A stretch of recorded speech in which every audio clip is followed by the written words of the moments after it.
Good afternoon, I'm Mai Rodriguez. Today on Newsfeed at noon, personalities pushing back after whistleblower Dondon Patidongan tagged them in the missing sabungeros case. Malacañang sets the record straight and clears First Lady Liza Araneta Marcos over alleged links to the death of Rustan's heir, Paolo Tantoco. In sports, boxer Mario Barrios is not taking chances as he prepares to defend the WBC welterweight title against boxing Hall-of-Famer Manny Pacquiao this weekend. And the nominees for this year's Emmys are out. The details later in the show.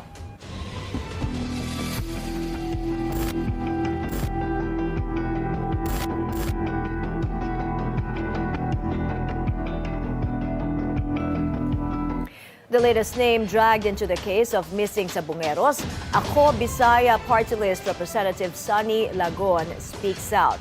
Lagon strongly denied allegations of whistleblower Julie Dondon Patidongan, implicating him as among those behind the abduction of dozens of cockfight enthusiasts. Patidongan also claimed Lagon is part of the so-called Alpha Group that profited hundreds of millions monthly from e-sabong. Malaki knowledge yan kasi membro yan ng Alpha eh. Membro si Sonny Lagon ng Alpha. Yan yung congressman na illegalista. Lagon calls the allegations false, absurd, and defamatory. He insists his involvement in e-sabong has always been legal and regulated by PAGCOR. Dozens of sabungeros went missing from 2021 to 2022. They were kidnapped allegedly due to match fixing and cheating in the cockfighting games. Patidongan claims their bodies were dumped in Taal Lake in Batangas. Another name has come up in the missing sabungeros case. This time, the legal counsel of gaming tycoon Charlie Atong Ang, who was named as one of the suspects. Joash Malimban joins us on the line for the details. Joash, go ahead. My whistleblower Julie Dondon Patidongan has named attorney Caroline Cruz as one of the members of the so-called Alpha Group linked to the case of the missing sabungeros.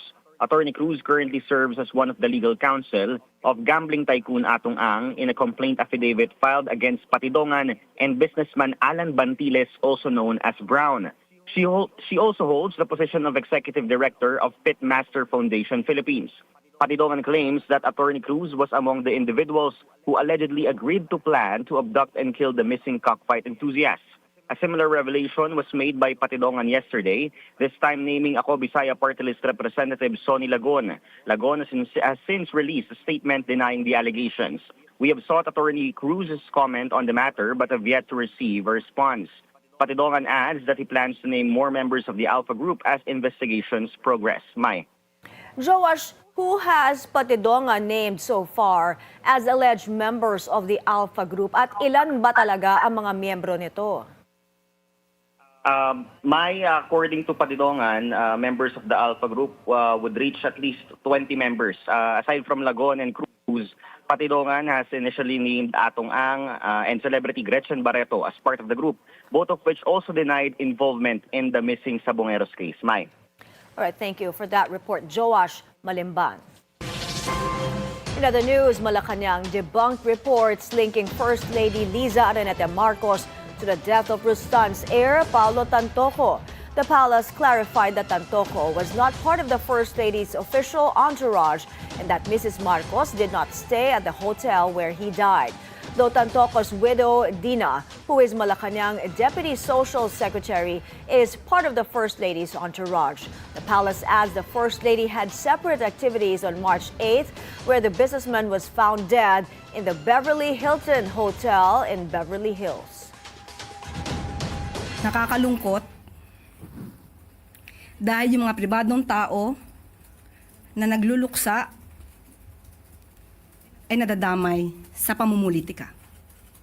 Ginagamit ng ibang mga obstructionists para masira ang First Lady, ang Pangulo at ang administrasyon na ito.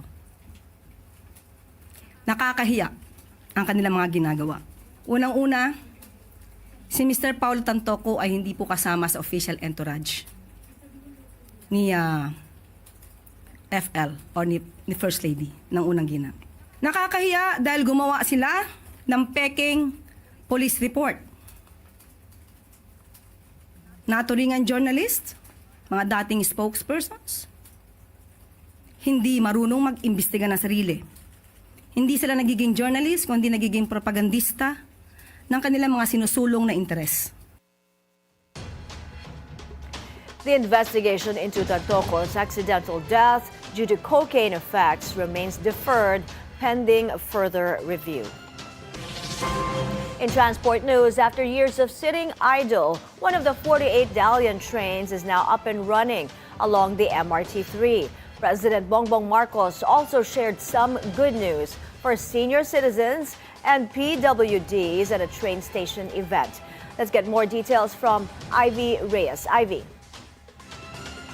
All right, we'll get back to Ivy Reyes later in the newscast.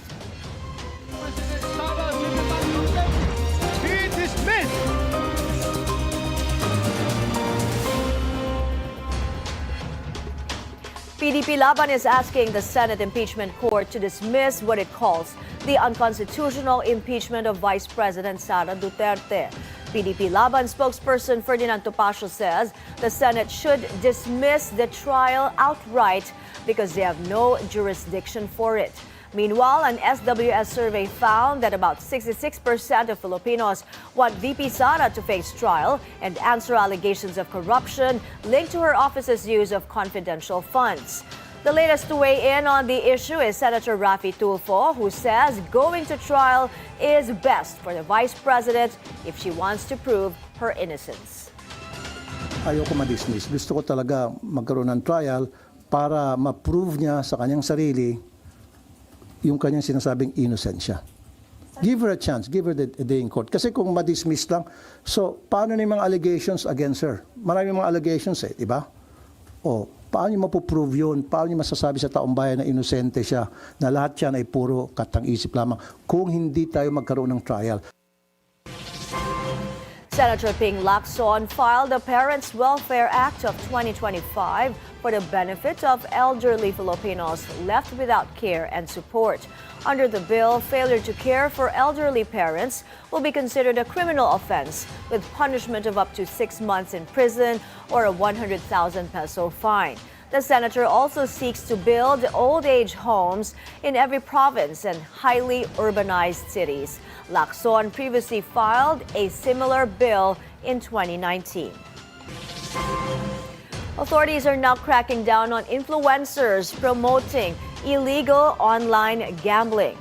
10 high-profile social media influencers are on the list of the Cybercrime Investigation and Coordination Group of the DICT. These include video creators like Hypebits and former child star Bugoy Carino. The CICC says 80% of these influencers have so far complied in taking down their endorsements. Senator Raffy Tulfo has ordered an investigation on officials possibly behind online gambling operations. He is also pushing for a total ban of these operations, including PAGCOR accredited sites. The government is poised to lose 140 billion pesos a year if the ban pushes through.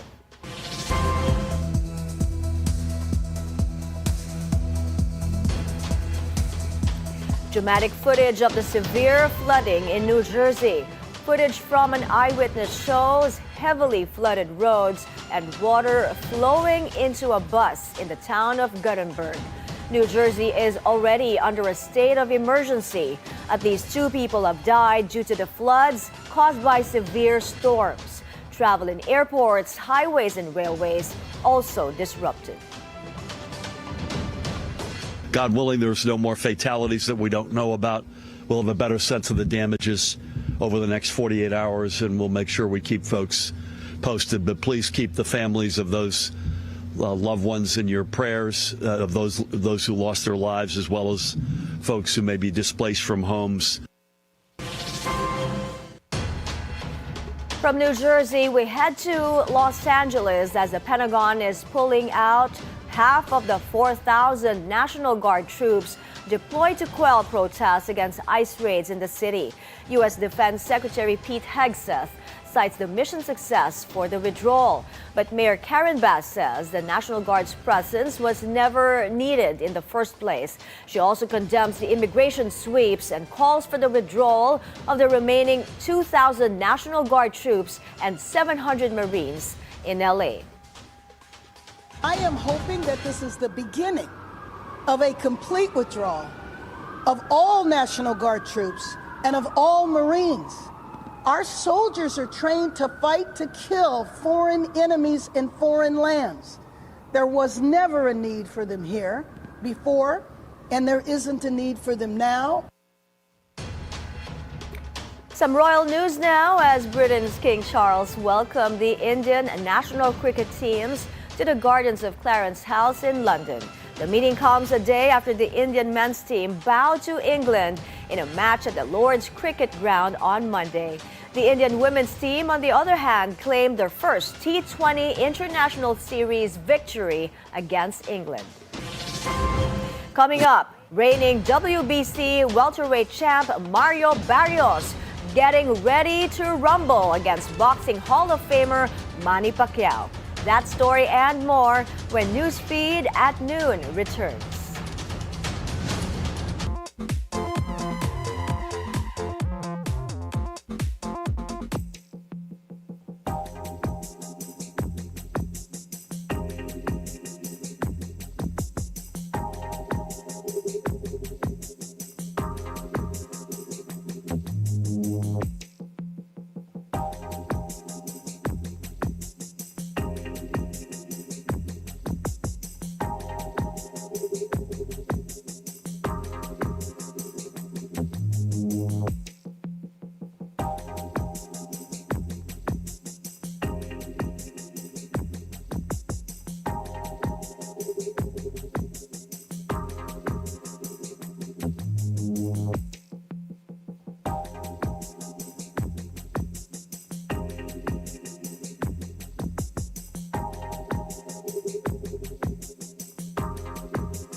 In transport news, after years of sitting idle, one of the 48 Dalian trains is now up and running along the MRT3. President Bongbong Marcos also shared some good news for senior citizens and PWDs at a train station event. Let's get more details from Ivy Reyes. Go ahead, Ivy.